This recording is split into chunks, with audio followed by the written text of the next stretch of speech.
All right, welcome back to another Jazz Piano School podcast, episode number 190. Can you believe it? We only have 10 more till we hit 200. That's incredible.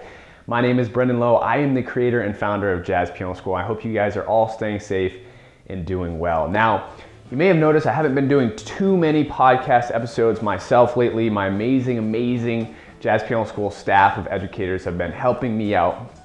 And that is because I've been working really hard at upgrading our current website. Now we're adding a lot of amazing new features. We're upgrading the performance, we're adding quizzes, we're adding new design, new structured groups, most importantly, so that schools, institutions, studios can have better access during all this chaos, right, that's going on with coronavirus, so they can implement our curriculum and our education into their schools and use it for their own students. Now, this has already been happening, right? But with this new upgraded platform, they're gonna have control over their students. They're gonna be able to have different groups and control everything, and it's gonna be absolutely fantastic. So I apologize. Personally, I haven't been doing as many podcasts, but I'm gonna get back into that because we are planning to release this soon in the upcoming months, and I'm super excited, as you can tell. So in this particular podcast episode, Sterling is gonna be continuing what he was teaching you guys last week about voicings, and he's going to be going over fourths and clusters. I got tongue-tied a little bit there. Most importantly, more around kind of McCoy in a more modern style now. So he's ramping things up, and he went over more beginner stuff last week and is going to take things into the next level in this particular podcast episode. So hope you guys enjoy this. Let's dive right in. Here we go. What's up, everybody? This is Sterling Koza here for JazzPianoSchool.com. This week's podcast is a continuation of the Mastering the Left Hand series. And I figured I'd come back with some more tips and tricks that you can use to widen your ensemble of left-hand voicings. Now, last week we talked about some voicings used by Brad Meldau and Keith Jarrett. And this week I figured I'd show you some voicings used by some other pianists. We're going to start with McCoy Tyner. Now, McCoy Tyner was known, for those of you that don't know him, he was known for his tenure in John Coltrane's quartet and his signature fourth voicing style. McCoy even had an album entitled Reaching Fourth. That was how interested he was in exploring these fourth voicings. So we're going to start with these voicings within the context of a blues in the key of C. Now, our voicings are going to start on the root of C, and we're going to build two fourths on top of one another. So that's C, F, and B flat. And one thing McCoy would do quite often is pair this voicing with another of the same voicing up a whole step. So starting on D, we've got D, G, and C. So those two together look like. And McCoy would often lay down a root and a fifth in his left hand. Now that's getting to sound more like that McCoy Tyner style. Now when we get to that 4 chord in the key of F, we're going to start on F, build a fourth, B flat, and E flat on top. If we go up a whole step, starting on G, we've got G, C, and F. So those two together. And then for the blues form, we go back to the 1 chord. Now for this blues, we're going to use a turnaround, sort of like the tune All Blues, going to a 5 chord, and then to a flat 6, and back to 5. So taking a closer look at these voicings, we've got our 5 chord G. We're starting on G, C, and F. Then up a whole step, A, D, G. All right, so those two together. We go up a half step to A flat, D flat, G flat. Up a whole step, B flat, E flat, A flat. Notice we've got all black keys now. And then back down to G. And then that takes us back to C. So that's what a chorus of these fourth left-hand voicings might look like in the style of McCoy Tyner. Now here's some improvisation using these voicings as an accompaniment.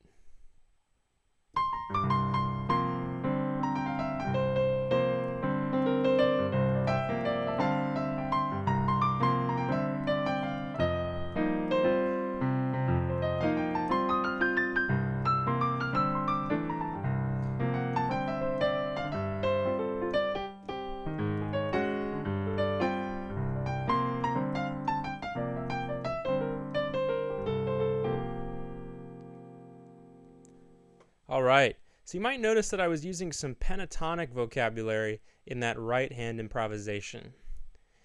And I often find that what I play in my left hand influences what I play in the right. And you'd hear in McCoy Tyner's improvisation, he does a lot of pentatonic shapes as well. Evidently, the pentatonic scale is actually built in fourths. It's built based on fourth intervals if you explore it a little deeper. Now, if you're looking for some tips on how to improvise using those types of scales, we've got a podcast for that, so feel free to dig back into the archives. And if you find some right-hand improvisation you like, then you can go to combine it with this podcast with some left-hand fourth voicings in the style of McCoy. All right, so we're going to move on to another pianist, and that next pianist is Bill Evans.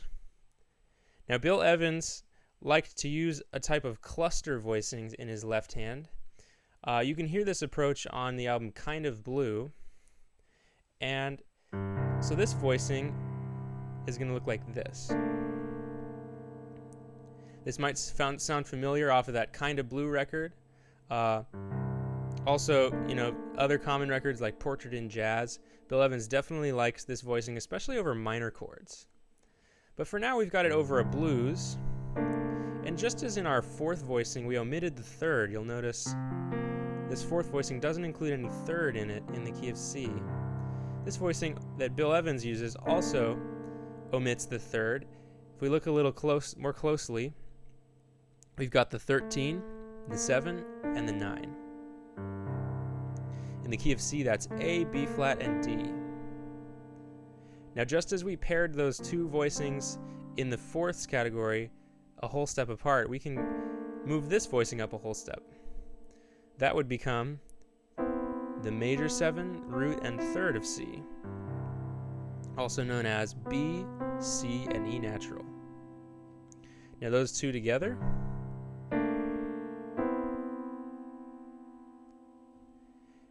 Now let's move up to the 4 chord. In the key of F, we've got, again, the 13th, 7th, and 9th. Those are D, E flat, and G. And if we move up a whole step, we've got E, F, and A. And then back to C. And then for our 5 chord, we've got E, F natural, and A, up a whole step to F sharp, G, and B. Up a half step, our flat 6, A flat chord. We've got F, G flat, and B flat. Up a whole step to G, A flat, and C. And back to our 5 chord, back to 1. All right, so we've got some interesting shapes there.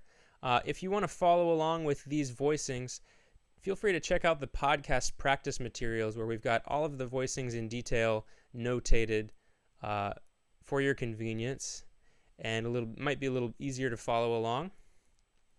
Now, for now, I'll play some improvisation using these type of Bill Evans cluster voicings.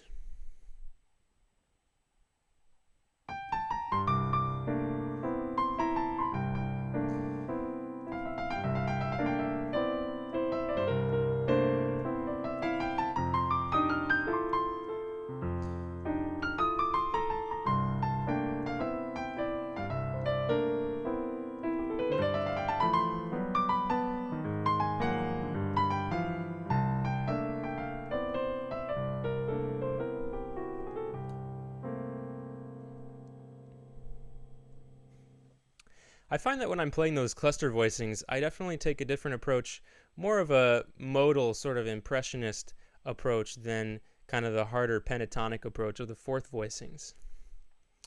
And when we listen to Bill Evans on that album, Kind of Blue, he's definitely taking more of that modal impressionistic stance in that album in particular.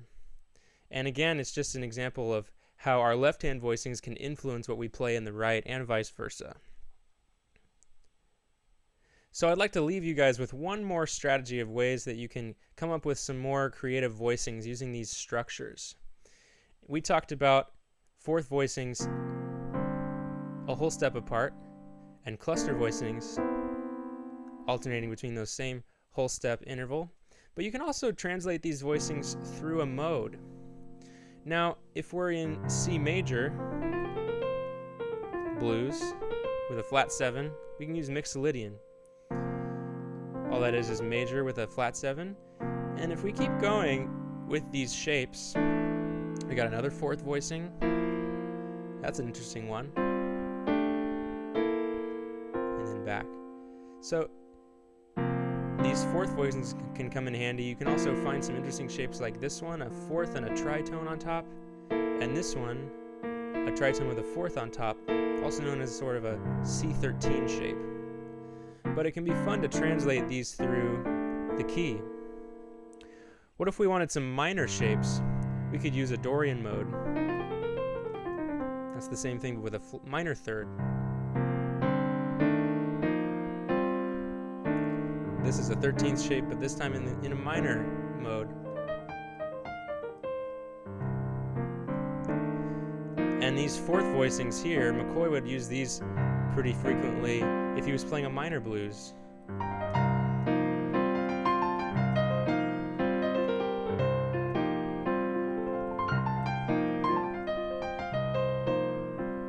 Right? We can even get more creative and use some alternative modes such as C Phrygian.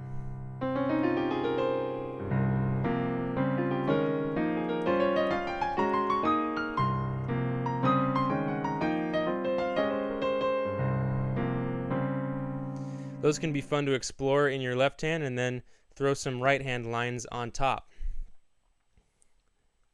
Well, I hope you guys got some interesting ideas of ways you could kind of spice up your left hand.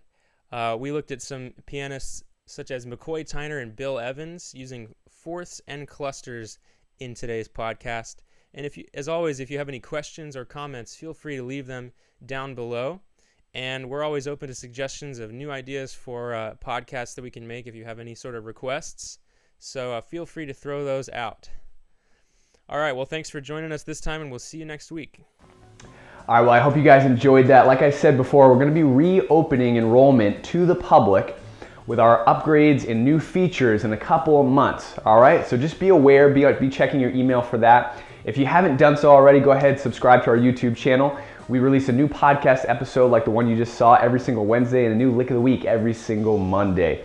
And also, obviously, go to jazzpianoschool.com. We have all of our content that we've been producing for the last 6 years on the website. You can search for anything you want, transcriptions, lick of the week, podcasts, blog articles. It's all completely free. It was all put on there to help you achieve jazz piano freedom, which is my main goal. So again, thank you so much. I hope you guys have a fantastic day, and as always, happy practicing.